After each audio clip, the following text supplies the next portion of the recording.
They say you can't give birth here as a woman in labor, so you have to be pacing up and down while in pain to secure a vehicle just to transport you to a TBA in a nearby village to have your baby. There are times you will have to even cross a river. When you get to the bank of the river and there's no boat, then you are stuck.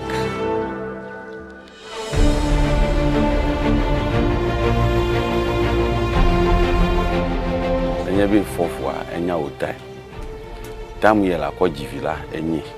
Etana nyebe lejivu ye gafupo dojikwa. Sanya la vana.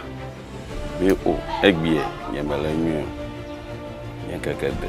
Kelebe nana. Ojila wanya. Kan no ojila wanya vokwa. Kan ufo. Miheji. It's an obnoxious tradition because in this 21st century I don't see why a community should ban women from having delivery in that community. When we get pregnant as late as 12 midnight, you would have to set off on foot because some time ago the road was not constructed and there was no transportation or even the motorbikes that have become common these days. You have to walk through the bush to nearby communities to deliver your babies because of the taboo. You'll be fined. Drinks and livestock will be taken from you.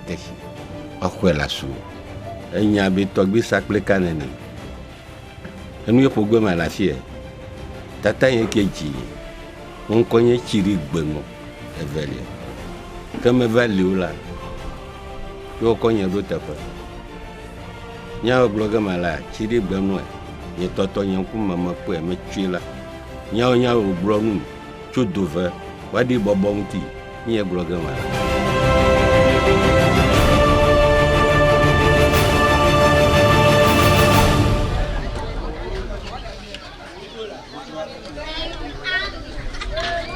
Dova, the land of taboos, is a small community in the Volta region with a little over 1,000 residents. The people in this community are predominantly farmers. Many years ago, Dova was blessed with lots of water bodies. So, others also fished in these water bodies for their livelihood. Same cannot be said today. 95% of these water bodies have dried up. The people blame the situation on the construction of the Akosombo Dam. A leader in the community, Kwame Chidije, feels the youth have been largely disadvantaged as a result.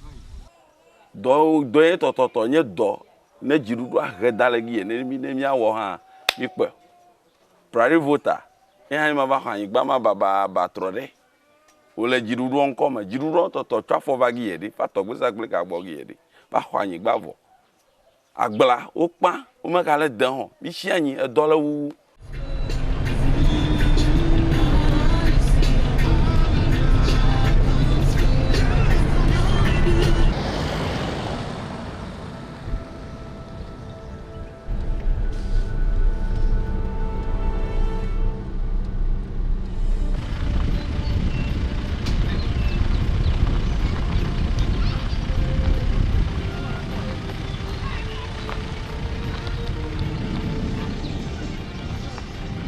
Unlike many other villages, I find Dova very intriguing. Having roamed the village for almost 30 minutes, I did not for once spot any livestock or domestic bird around. Why? If you go to Rome, you do what the Romans do. Here in the central tongue district of the Volta region, Mafidove is our Rome. As long as you remain a citizen of this community, there are 4 things you can't do so long as you want to remain living here. You can't rear animals, that's livestock. You dare not spill the blood of another human being, you can't kill. You can't also bury loved ones who pass on here, it is not allowed. And last but not the least, you can't also give birth here. If you're a pregnant woman and you're about going into labor, you can't have your baby on this land. Togbe Saklika is the chief of the area. He tells me the history behind these taboos as told him by his father.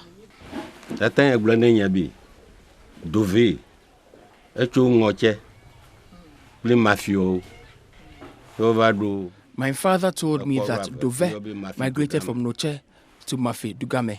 Togbe Kojo Adela Akiti was the one who discovered the Mafi Dove land. He was the only hunter among the rest to come across this land following his search for a settlement. He heard a voice from heaven that interrogated his mission of wanting to settle at Dove.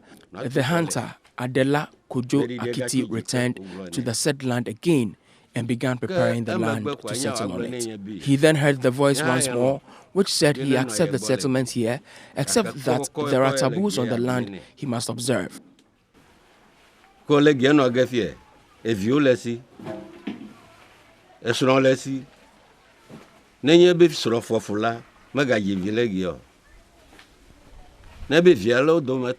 As long as he stays there with his wife, she must not give birth on the land. If any of his relations die, he must not bury them there.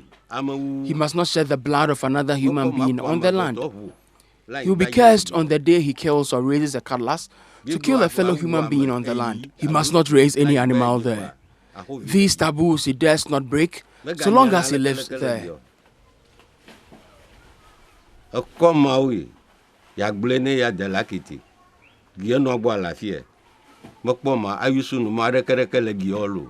There are lots of babies and children of all ages in Dove. They look very cute, so much so that you would want to hold them tight to your cheek and plant a deep kiss on theirs. They are so adorable you can't afford to stop admiring them with grins and beaming smiles. But behind the joy of their mothers is the painful and treacherous story of the anxiety in securing a delivery village to push these babies out before they accidentally drop on Dove land for fear of incurring the wrath of the gods. The people believe these lovely children would have become mentally retarded, assuming their mothers accidentally gave birth to them on this land. It is believed that when you deliver here, your baby will become mentally retarded or autistic. Because of that fear, we do our best to leave the village before we push our babies out. Okay. 44-year-old Patience Williams has 8 children, 5 girls and 3 boys.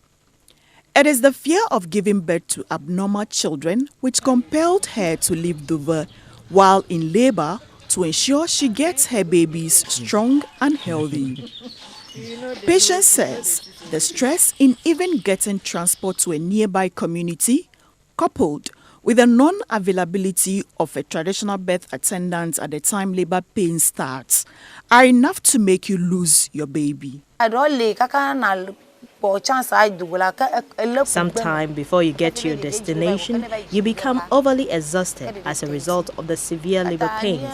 And when the time comes for you to push, the baby itself looks very tired and weak when it finally drops. We are suffering, so when your baby is due, you must do your best to leave the town in time to look for transportation before the labor pains become severe and unbearable.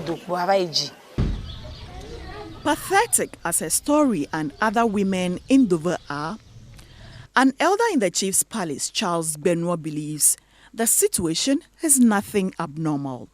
He says it is what has kept them as a people for 7 generations and still counting. As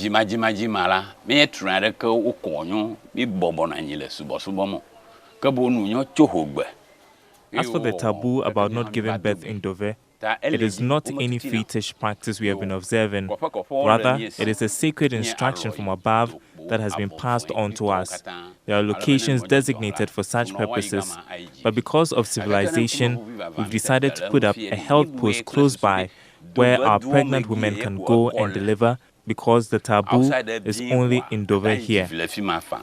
But for health professionals working in the district, this cannot be the solution to the condition in which a pregnant woman finds herself in the community, especially when one cannot predict complications. Dr. Joseph Tai Nwete is the Volta Regional Health Director. Obstetrics complications cannot be predicted. And so, if a woman is in that community, and of course, once they are men, they are women in the community, and the woman is pregnant, and there happens to be a challenge with the pregnancy, how should the woman may lose her life if, if something like precipitated labor happens? And that one, they tell me if it happens like that, they will have to go through some purification exercise. That is fine. But how about complications that will arise? And it's a rural community. How is the pregnant woman going to travel from that rural community with that complication? So I asked if anyone has broken a taboo yet and what the consequence was. Togbe Saklika gave a scenario he managed to discourage. A couple of years ago, the youth came to me asking for permission to organize a feast in the town, which meant they would kill livestock, give birth and bury loved ones here. I warned them to count me out, but if they did and people begin to die in the village, they will have themselves to blame. They went away and never showed up.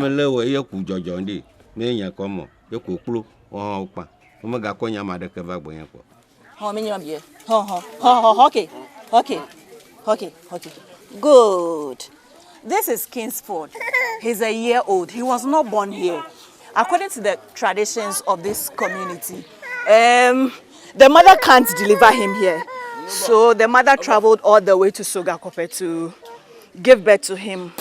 And she was transferred to a close by community where all pregnant women who come from this village go to deliver. A community called Mafi Alloy. And they later came back to this place in a week's time. And for these people, the people of Dove, if you are a pregnant woman and you're unable to predict your date of delivery and you go into labor here, you would be fine.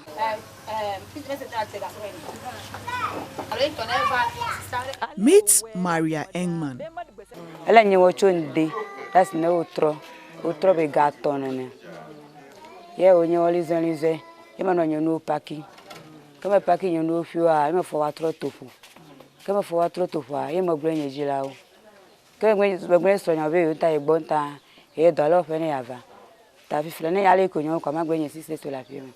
Call and you always in My labor pains started Monday afternoon, so I informed my husband, who told me to get my sisters to accompany me when it gets critical. When we got to Deveme in the evening, labor delayed.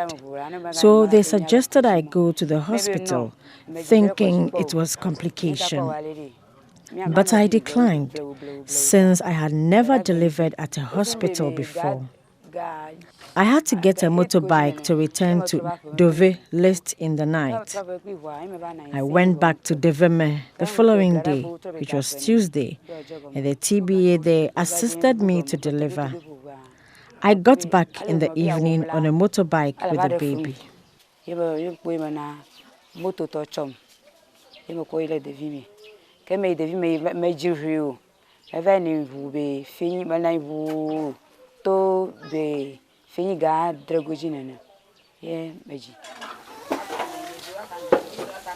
Maria is physically challenged. She can only move around with the aid of a wheelchair. At age 32, Maria Engman has 7 children. She has 3 boys and 4 girls. She delivered 6 of the 7 children at 3 different places. Anytime Maria is due, she moves from one community to the other in search of a traditional birth attendant. Then she eventually delivers at where she finds one. This is because she does not book an appointment with any TBA before her due date.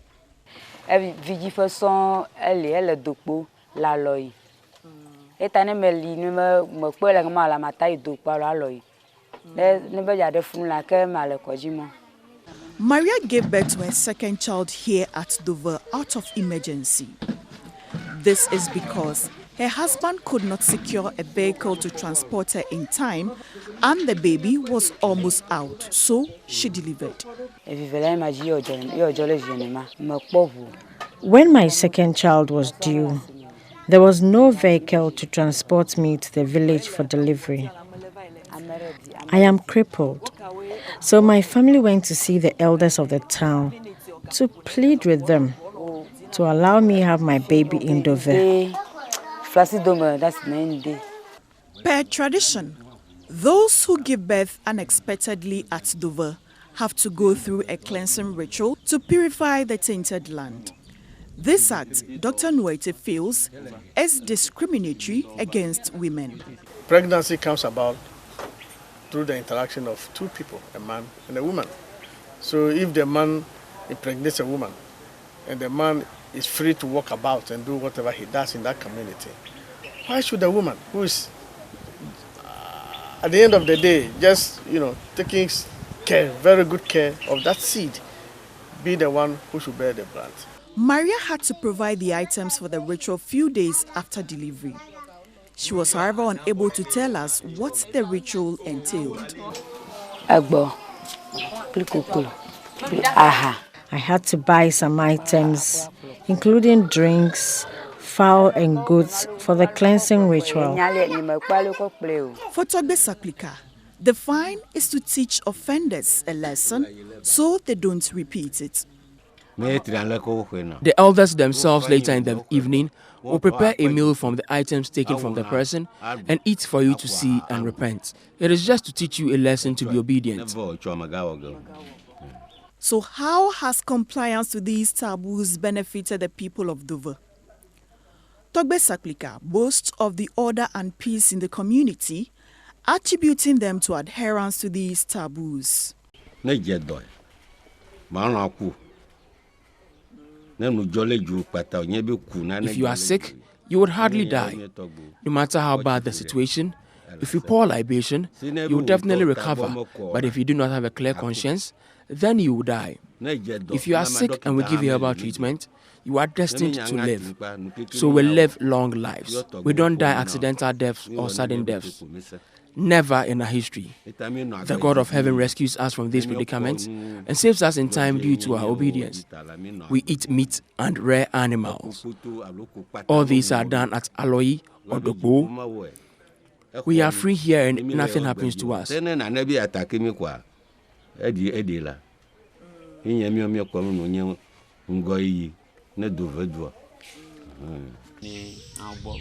Mansa is expecting her baby anytime soon. As stressful as the period of carrying pregnancy is, she's mindful of this old age tradition. Though tired, she tells me she has made arrangements for delivery immediately labor beckons. Mansa agreed to grant us interview the following day because she was not too well on our first encounter. When we returned the next day, she was out of town, obviously to have a baby. She did not return until we left Dover late evening. These women are definitely not happy about the limitations, but for fear of victimization, they shudder to even raise the subject.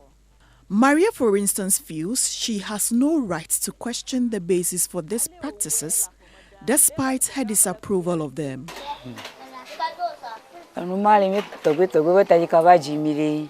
Well, I'm afraid to ask. You can see I'm so young to be questioning these practices by our ancestors.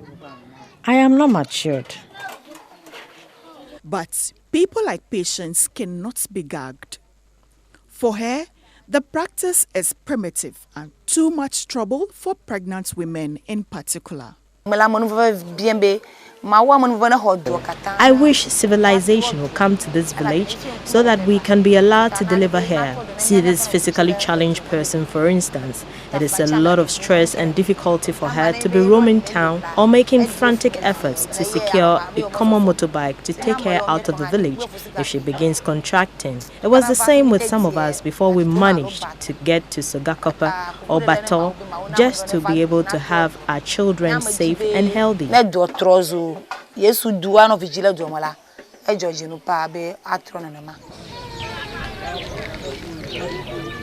Dhokbo is one of the nearby villages where pregnant women from Dover give birth.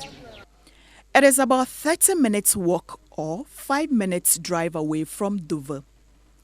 Though the road is tarred, the availability of transport on that stretch is rare. 10 minutes into our trek to Dokpo, we came across this bushy, uncompleted project. The community leaders tell me this is supposed to be the self-help hospital project for the people of Dover. It's been over 10 years and the people are still waiting for support to complete this hospital facility for use. Kwame Chidiche is an elder in the chief's palace. We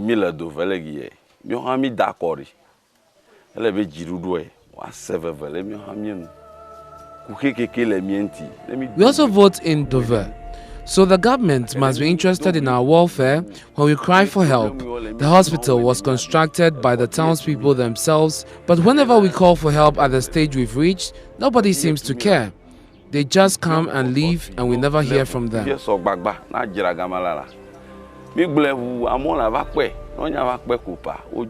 When completed, pregnant women from Dover and other surrounding communities are expected to deliver here. But as it stands, elders in charge of this project are unable to tell when this hospital is likely to be completed and equipped for full use. Until that time, people like Mansa will be moving from one village to the other in search of a traditional birth attendant to help them deliver their babies.